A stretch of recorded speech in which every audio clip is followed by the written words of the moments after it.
Сәлеметсіздер ме, құрметті көрермендер. Бүгін мен осындай құрақ құрадым. Мынандай джинсилардан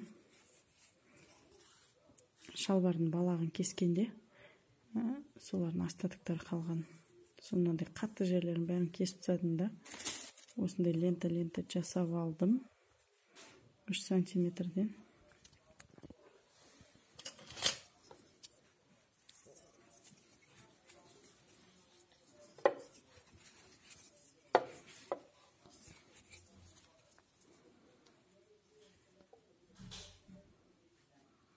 Сантиметр. Оған да осындай ширинасы 3 сантиметр шпаргалка жасадым да. Каждый раз 3 сантиметр кесіп өлшей бермес үшін осыны қойып отырып, сызып отырып, осыны кесіп отырдым. Осындай джинсимен на королевский велюр. Осындай мата болған менде, сол екеуін араластырып, міне осындай мата. Астында флизелин жабысқан. Оны да 3 сантиметрден сызып алдым да, кесіп. Мен де енді үйреніп жүрмін. Мына жерде міне кемшіліктер бар. Мына кубиктарды мынандай жасаймыз.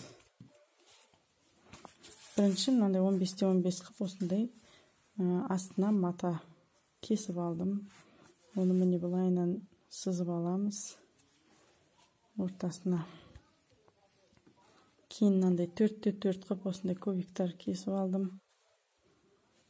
Тура міне ұштары, бұрыштары, мына бұрышқа келу керек. Бірінші мына жағын тігіп аласыз.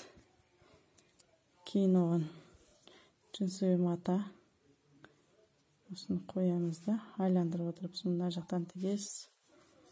Бүйтіп қайырып тіктеп аласыз, не болмаса инемен тіреп аласыз. Кейін мына жаққа да джинсовый мата, содан кейін барып уже королевский велюрді айландырасыз. Міне. Джинсовый, 2 джинсы кетті. Содан кейін королевский, қайттан королевский. Мына бұрышқа 6-да 6 қып сыздым да, квадратик, оны ортасынан бөліп 3 бұрышты. Сол 3 бұрышты осы жерге тіктім. Міне. 3 бұрышты. Не көрдіңіз, мына бұрыш, мына жер, мына дұрыс емес. Мына дұрыс келді. Бірақ сонда да мына жағы дұрыс емес, мына жағы көп кет қалды. Міне мен кемшіліктерім, мынау дұрыс емес. Бұны мен сумочка жасаймын деп, мынандай 3 бұрыштарын бірінші рет тігуім.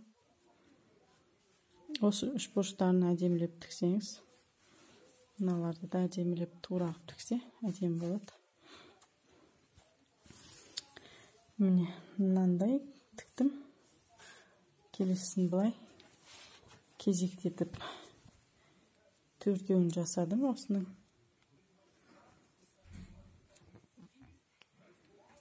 Осыны бір-біріне былайынан жабыстырып тұргем.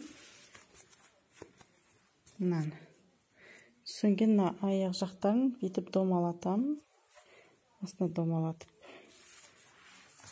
Көрем тағыдан маған биіктігі. Сумканың биіктігі кішкене кішірек сияқты. Мына жаққа да, мына аяқ жағына да тағы мата қосатын шығармын. Бұлай осындығы нормальный. Осындайлардан. Мынандай қызылмен істесе де болады. Қызылдың өзінің ортасына жіберсе де болады. Бірақ қызылым аз болып қалды. Осындай джинсилардан да құрақ құраса болады екен. Не істесем болады, қалай сумочка тіксем деп ойлап едім. Осындай джинсиларды, осындай шиғырақ, білетін шиғырағымнан жасайын деп істедім. Мынандай колодец деп қойды, құдық. Кейін бұларды да бүйтіп ақырын құрап, сон бір-біріне бүйтіп жалғап, қазір осындай мода ғой, неше түрлі құрақтарды бір-біріне құрай береді. Осындай неше түрлі цветтерден. Осындай жасап, 4 көрпе жасап қойса болады, диванға, креслоға. Міне, мынау қазір осы кейін тағы да екінші видео түсіремін, уже біткен иншалла. Көріңіздер, жазылыңыздар, комментарий қалдырыңыздар. Сұрақтарыңыз болса жауап беремін.